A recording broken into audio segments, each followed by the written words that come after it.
Kemudian setelah takbiratul ihram, maka kita letakkan tangan kanan kita di atas tangan kiri. Allahu Akbar.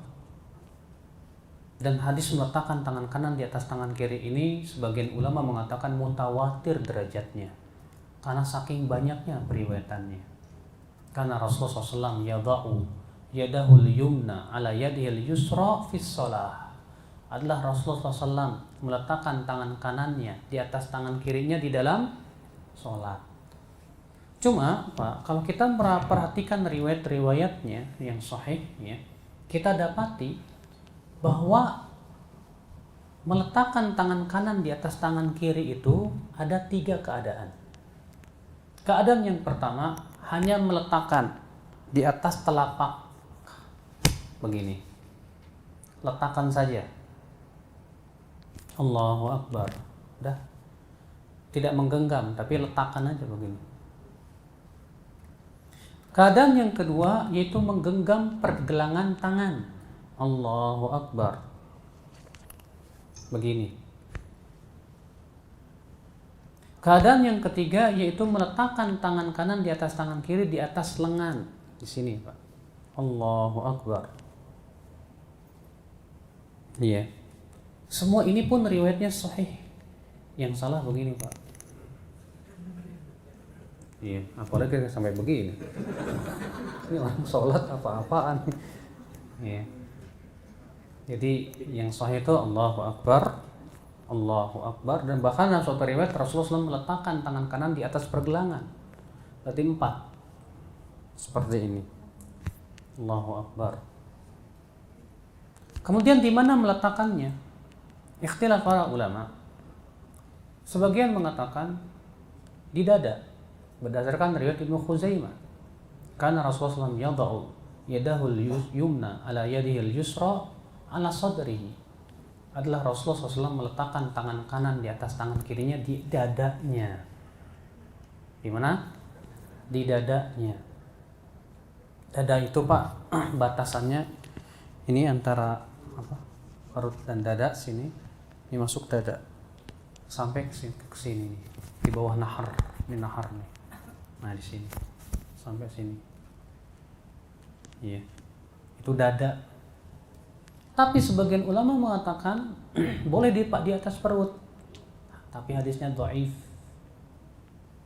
Iya, hadis yang menyebutkan bahwa Rasulullah meletakkan di atas perut itu hadisnya dhaif. Dalam sanadnya ada perawi yang lemah. Namun kata mereka, kata dada, kata sodr dalam bahasa Arab artinya sesuatu yang berada di depan. Yang disebut dengan sodrul majlis artinya depan, bagian depan majlis. Berarti maksudnya di atas sodr artinya pokoknya di depan gitu loh. Baik di dada, di perut, pokoknya di depan aja. Akan tetapi pendapat yang pertama insya Allah itu yang lebih kuat. Karena makna yang zahir daripada sodr itu dada, Pak. Iya. Sedangkan kaidah usul fikih mengatakan bahwa ya, makna yang zahir itu harus lebih didahulukan daripada makna yang tidak zahir, yang tidak tampak. Ya. Jadi yang kuat insya Allah di dada. Lihat baik-baik ya. An-Nasai nomor hadis 886.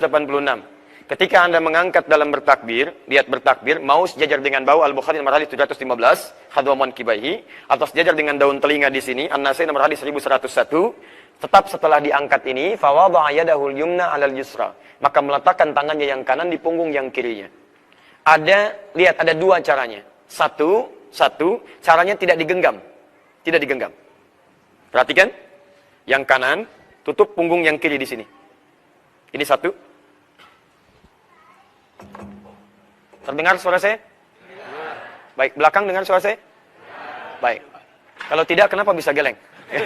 Lihat sini. Artinya Anda dengar ya. Lihat sini. Teman-teman, fokus ini. Angkat tangan begini, letakkan telapak yang kanan di punggung yang kiri. Pertama di sini. Jelas ya? Jelas. Kedua, bisa cara yang pertama ini bisa pergelangan ketemu pergelangan di sini. Jangan dirubah Mas ya. Baik, lihat sini. Jelas? Baik, pergelangan ketemu pergelangan. Jadi begitu takbir, misal di sini, bisa takbir di sini, Allahu Akbar, ini. Langsung ya, tidak usah diukur. Allah. Pas. Gini ya. Paham? 3, 3, sa'id. Sa'id itu di sini. Lengan. Ya, sedikit ke sini. Di sini. Boleh. Kalau ini mirfaq, marafik, siku, ini yang dilarang. Ini yang dilarang. Jadi kalau Anda ingin bersedekap jangan sampai ke sini. Ini yang dilarang. Ya, hati-hati. Kadang-kadang subuh sedang sholat di luar di puncak gitu ya, ada yang begini. Nah, ini nggak boleh. Baik ya, sampai sini. Nah, ini Mas Boy di sini posisinya. Ya, ini termasuk benar dalam hadis. Artinya boleh di sini. Sampai keringatan ya. Boleh di sini, boleh di sini. Jelas ya? Baik. Jadi ini benar. Letaknya di mana? Di dada. Dada ada dua dalam bahasa Arab. Ada nahrun, ada sadrun. Kalau nahrun itu di sini. Kalau sadrun di sini di rongga. Antara perut dengan dada bagian atas. Ini rongga. Nah, saya pernah menjelaskan tentang ini. Dalam penelitian kami itu yang lebih kuat menggunakan di rongga bukan yang di sini. Karena kalau yang di sini disebut nahrun. Sedangkan dalam kalimat hadis meletakkannya ala sadri. Sadrun itu di sini, bukan di sini. Kata Ibnu Hajar al-Asqalani, sadrun itu ma fauqal batni, yang di atas perut, yang rongga yang di sini. Saya sudah terangkan ini, jadi silakan kembali kepada bahasan yang dulu. Jadi ini benar. Sekarang jadi yang pertama adalah kita berdiri tegak, semua pundak ditegakkan, telapak tangannya tegak di samping, dipastikan semuanya tertarik, tulang belakang dan dadanya tegak, kan gitu. Mata ke tempat sujud, tidak dialihkan kemanapun. Kemudian sudah tenang begini, betul menghadap kiblat, telapak kakinya tadi dibuka, ya. Tumitnya dibuka, bukan ini ya, tapi ini dibuka, sejajar dengan pundaknya. Dan juga perlu diperhatikan ya, kalau lagi sholat, terutama laki-laki ya, bapak-bapak terutama perhatikan ada hadis yang menjelaskan tidak boleh mata kakinya tertutup. Pada saat ketemu antara tumit saya sama Pak Heban, maka betis saya akan ketemu sama Pak Heban, pundak saya juga ketemu. Ada celah nggak? Nggak ada celah. Beda kalau begini, coba kita praktekin yang salah Pak. Selama ini masih mending kalau tersentuh begini, ada orang nggak mau nyentuh. Kalau tidak paham sunnah biasanya kalau kita sentuhin ditarik sama dia. Kemudian kita mulai takbir, Allah, mata tertutup ya, Allahu Akbar. Atau Allahu Akbar. Boleh juga caranya Allahu Akbar. Gerakan dulu. Allahu Akbar. Ya, dua-duanya boleh. Tadi pertama dengan suara Allahu Akbar bersamaan. Ini enggak, gerakan dulu, letakkan sini baru Allahu Akbar. Terutama kalau sholat berjamaah, imamnya dianjurkan gunakan yang kedua, supaya makmumnya dipastikan tidak mendahului dia. Karena makmum yang mendahului bisa diubah wajahnya menjadi dari tadi. Baik. Tinggal khilaf di antara ulama, lafaz yang mengatakan Nabi SAW meletakkan telapak tangan beliau di dada, apakah itu di awal dada, di atas ulu hati, atau di dada, di atas. Jadi ini dua-dua ulama membenarkannya. Jadi boleh kita Allahu Akbar di sini atau Allahu Akbar di atas. Bagaimana meletakkan tangan mengikut semua mazhab? Mazhab Syafi'i yang saya amalkan dulu, mazhab Syafi'i. Mazhab Syafi'i di bawah dada, di atas pusat. Allahu Akbar. Di bawah dada, di atas pusat. Allahu Akbar. Mazhab Syafi'i yang kedua, mazhab Syafi'i ada dua. Di atas jantung, Allahu Akbar.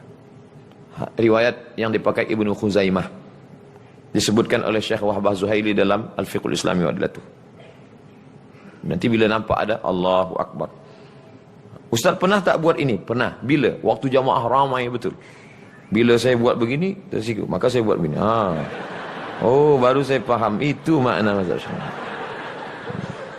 Boleh, jantung. Kedua, mazhab Hanafi dan Hambali di bawah pusat.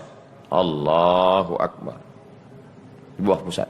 Cuba tonton filem Muhammad Al-Fatih. Muhammad Al-Fatih masa dia pimpin sembahyang di Konstantinopel.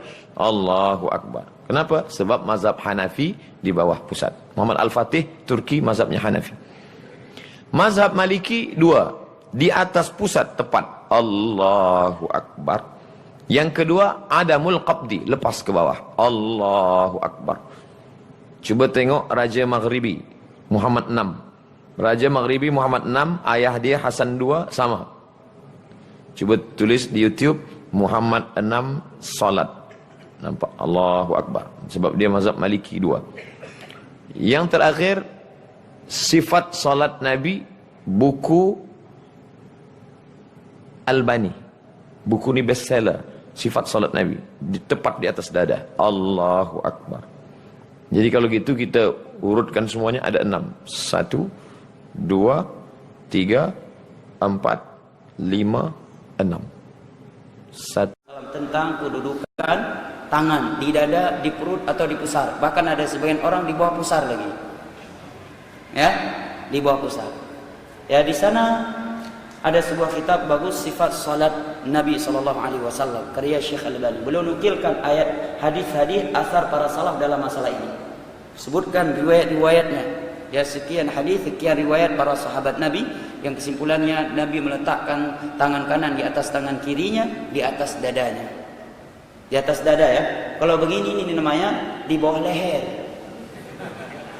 Ini di bawah leher namanya, bukan di atas dada. Di atas dada begini. Kalau begini namanya di bawah leher.